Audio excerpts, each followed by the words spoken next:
વિક્રમ પૂજારા, શિક્ષણ સમિતિ ચેરમેન, રાજકોટ. સાહેબ, જે પ્રકારે અત્યારે એક મુદ્દો સામે આવ્યો છે, 99 નંબર શાળા જે ભાડા પેટે મકાનમાં ચાલી રહી છે, શું કહેવું છે પહેલા તો આને?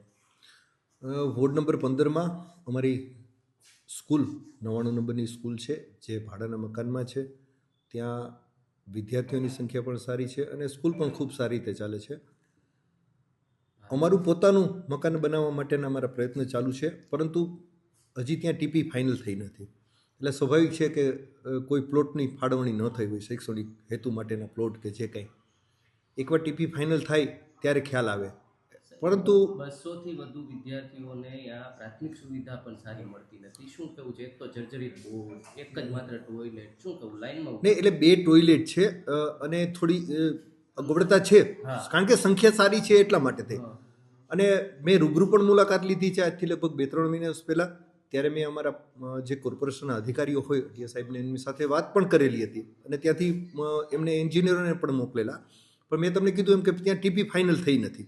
બીજો મારો પ્રયત્ન એવો પણ ચાલુ છે ને આજે જ મેં પાછું અત્યારે શ્રીવાસ્તવ સાહેબમાં આવે છે એ ઝોન, તો એમને પણ મેં ટેલિફોનિક અત્યારે વાત કરી. એ બારગામ છે, 2 દિવસ પછી આવશે. એટલે મેં એમને કીધું છે કે ભાઈ કોઈ પણ ખરાબો જો હોય તો ભલે આપણે કલેક્ટર શ્રી પાસેથી માગવાનો આવે, પણ કોઈ ખરાબો હોય એવી જગ્યા મળે કે મારે 2-3 હજાર વાર હોય અને મારી સ્કૂલ સારી એક બની શકે નવી, ત્યાં અમને હજી વધારે બાળકો પણ મળી શકે એમ છે.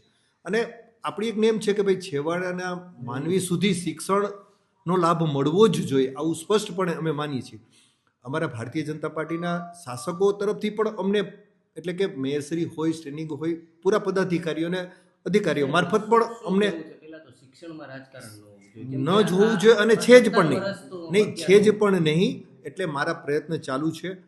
મને કોઈ પણ ખરાબો કે કાંઈ પણ મળશે તો હું એક ઘરની સારી સ્કૂલ અમારી પોતાની બિલ્ડિંગમાં બની શકે અને પૂરેપૂરું સારું ઇન્ફ્રાસ્ટ્રક્ચર, નવું વાતાવરણ મળે એ માટેના મારા પ્રયત્નો ચાલુ છે અને બહુ ઝડપથી અમે એ દિશામાં આગળ પણ વધીએ છીએ. મીન ટાઈમમાં કદાચ એક બીજો પ્રયત્ન એવો પણ કરીએ કે જો કોઈ આજુબાજુમાં નવું આથી સારું બિલ્ડિંગ અમને મળતું હોય ભાડે, તો એ પણ માટેના હું પ્રયત્ન કરીશ.